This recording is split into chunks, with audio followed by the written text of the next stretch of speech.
மங்களகரமாக மாற்றித்தர வேண்டும் என்பதற்காக பக்தர்கள் மஞ்சள் காப்பு, மஞ்சள் வஸ்திரம் என அனைத்தும் மஞ்சளில் சாற்றி வழிபடுகிறார்கள்.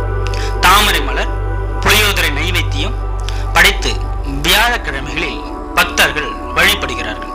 இங்கு ஒருமுறை வந்து வழிபட்டு சென்றாலே அவர்களின் வாழ்க்கையில் பல திருப்பங்கள் ஏற்படும் என்பது பலரும் அனுபவ ரீதியாக கண்ட உண்மையாகும். காக்கும் கடவுளான திருமாலுக்கும் அழிக்கும் கடவுளான சிவனுக்கும் மட்டுமே உலகம் முழுவதும் ஏராளமான கோவில்கள் உள்ளன. ஆனால் படைக்கும் கடவுளான பிரம்மாவிற்கு ஒரு சில கோவில்கள் மட்டுமே தனி சன்னதி உள்ளது.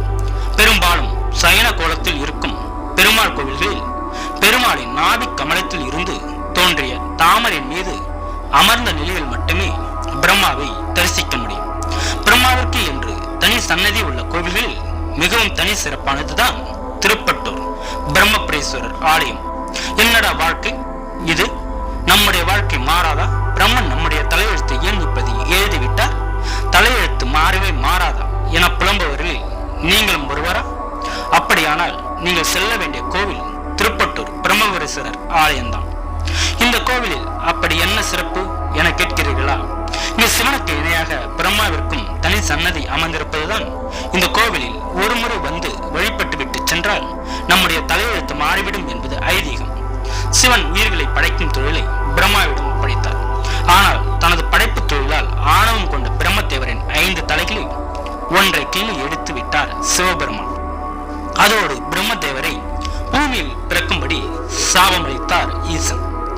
தனது தவறை உணர்ந்து சிவனிடம் மன்னிப்பு கேட்ட பிரம்மனிடம் பூ விலகில் சிவலிங்கங்களை பிரதிஷ்டை செய்து வழிபட்டால் சாபம் நீங்கும் என வழிகாட்டினார் ஈசன்.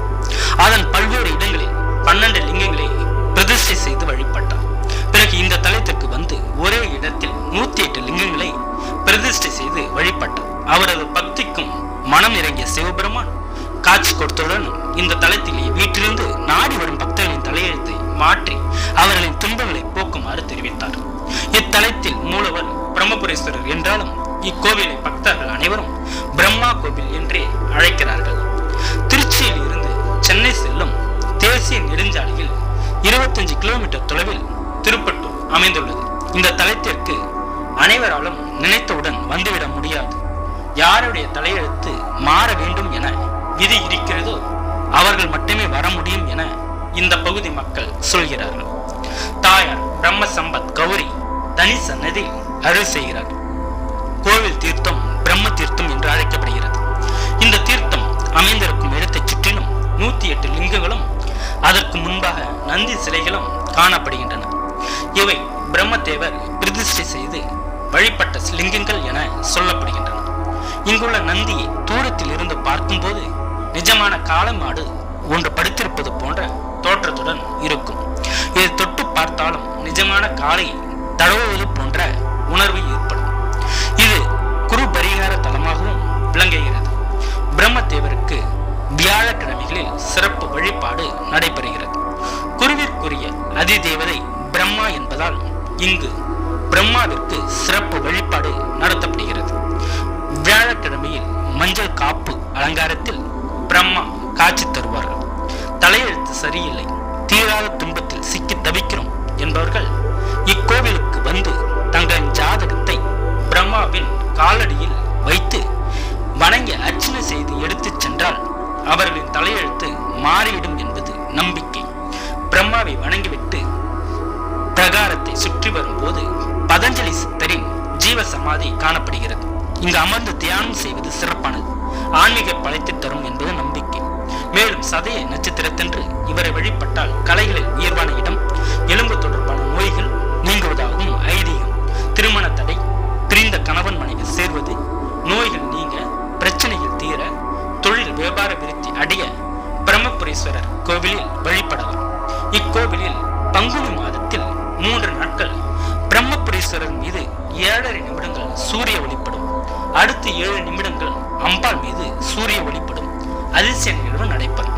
முருகன் வழிபட்ட லிங்கம் 4 தூண்களில் நரசிம்ம அவதாரத்தை விளக்கும் காட்சிகள், எலும்பு நோய்கள் தீர தனி பூஜை நடத்தப்படுவது என பல சிறப்புகள் காணப்படுகின்றன. இக்கோவில் தஞ்சை பெரிய கோவிலுக்கு முற்பட்ட வரலாறு கொண்டது என சொல்லப்படுகிறது. 7 நிலை ராஜ கோபுரத்துடன் இக்கோவில் அமைக்கப்பட்டுள்ளது. சூரிய பகவான் 7 குதிரைகள் பூட்டிய தேரில் வருவதை குறிக்கும் வகையில் 7 நிலை ராஜகோபுரத்தை கடந்து வந்து சூரிய பகவான் ஈசனை தரிசிப்பதாக ஐதீகம். தெற்கு நோக்கு அமைந்துள்ள காலபைரவர், வள்ளி தெய்வானையுடன் சண்முகநாதர் ஆகிய சன்னதிகள் காணப்படுகின்றன. முருகபெருமான் இங்கு லிங்க பிரதிஷ்டை செய்து வழிபட்ட பிறகே படைகளை திரட்டிக் கொண்டு சூரியனை வதம் செய்ய புறப்பட்டதாகவும், அதனால் இந்த ஊருக்கு திருப்படையூர் என்ற பெயர் வந்ததாகவும், பிறகு அது மாறி திருப்பட்டூர் என்றதாகவும் சொல்லப்படுகிறது. முருகன் வழிபட்ட லிங்கத்திற்கு கந்தபுரீஸ்வரர் என்று பெயர்.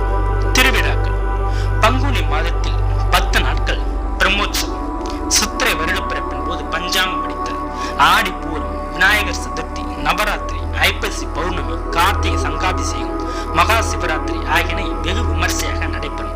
கோவில் திறந்திருக்கும் நேரம் காலை 7:30 மணி முதல் பகல் 12 மணி வரையிலும், மாலை 4 மணி முதல் இரவு 8 மணி வரையிலும் திறந்திருக்கும். விழாக்கிழமைகளில் மட்டும் காலை 6 மணி